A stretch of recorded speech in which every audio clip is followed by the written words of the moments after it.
Hi everyone. Let us start with a new theory of learning. See this picture, analyze the picture, what it tells to you. So just write in a piece of paper. Pause this video for a moment, write this in a piece of paper. Okay, now the answer. See, this image tells that if you attempt to do a certain job, the job before beginning it looks like a mountain. Just if you start doing it, it gets reduced. Just after finishing, just is a just it's like very small thing. Even if it is like an assignment, if it is given by a teacher to you, so the assignment before we'll think tomorrow we'll do. It is such a bigger one like that we will think. If you start doing, then it will be reducing. Then just after finishing, it is very little. Like that you will think. So just there are no words. If without words there is only image. If you could have thought in this line, then you are correct. With the image itself, we have discovered something. Then let us go to the theory. So that is called as discovery learning. And this is by Jerome Bruner. Before going to that, let us understand the difference between discovery and invention. There are two words which are very, very nearly related, discovery and invention. So discovery, to expose something which is already present. To expose something which is already present. For example, America was already there. Columbus discovered it. Invention is to design for the first time, which is with one's own ideas. Okay. Example: Edison invented bulb. Okay. These are the difference between discovery and invention. So let's go for the discovery learning. So Russia was the first in the sky race where it puts Sputnik into its orbit in 1956.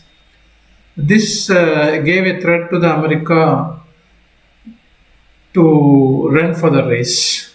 And in 93 years later, in 1959, at Boston, there was a conference which was chaired by Jerome Bruner, and it was there were 35 scientists who had assembled there in different disciplines, and their job is to give new curriculum for primary and secondary education in America. Okay.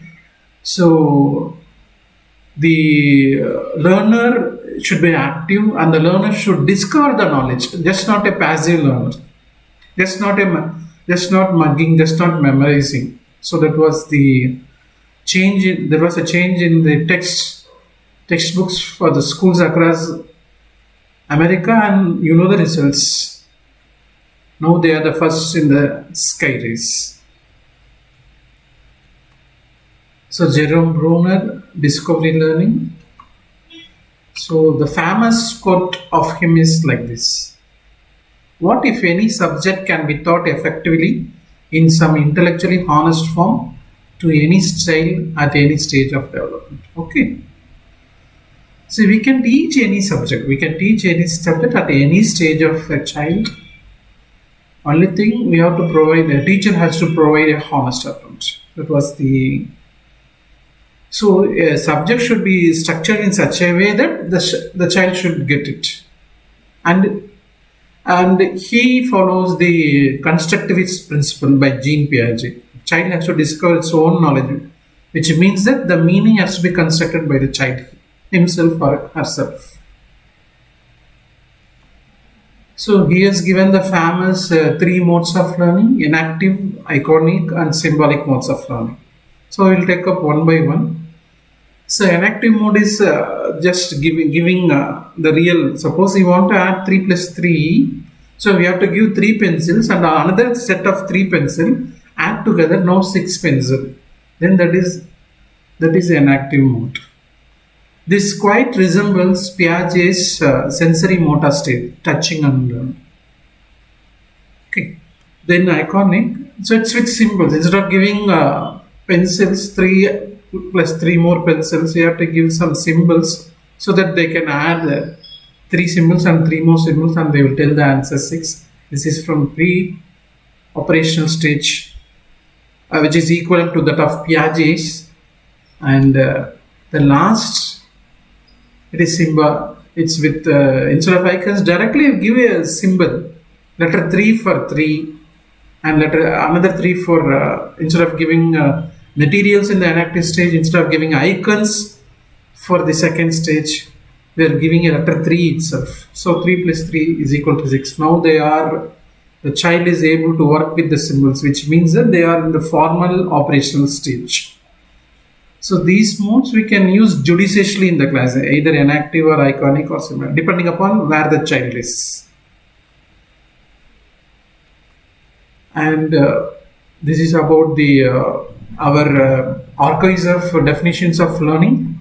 So far 6 definitions we have seen, and one more to add it. What is that last one? I think this one. Learning as discovery. Learning is considered as discovery. I think the material may be old to the teacher. The teacher knows the material, but for student it is new. He discovers the learning. He uncovers the learning. Okay, like that one should learn. So thank you very much. We'll see in another theory of learning.